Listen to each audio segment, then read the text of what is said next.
Magsisi kayo sa inyong mga kasalanan dahil malapit na ang kaharian ng Diyos.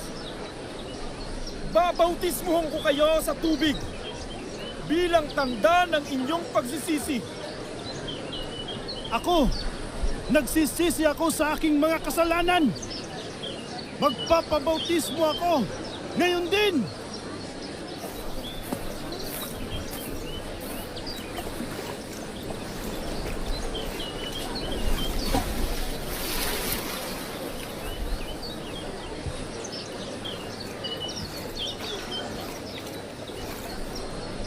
Ngunit may isang darating na kasunod ko.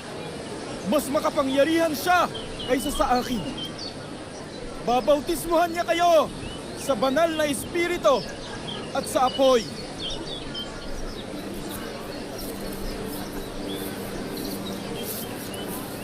Oh, narito na ang kordero ng Diyos na ihahandog upang mag-alis ng kasalanan ng mga tao sa mundo. Juan, darito ako para magpabautismo.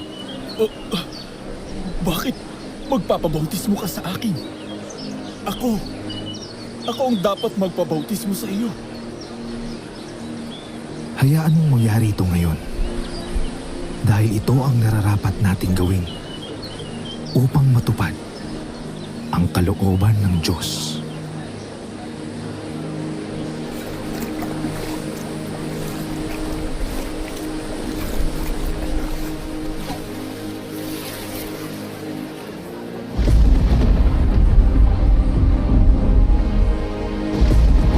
Ito ang minamahal kong anak na lubos kong pinalulugdan.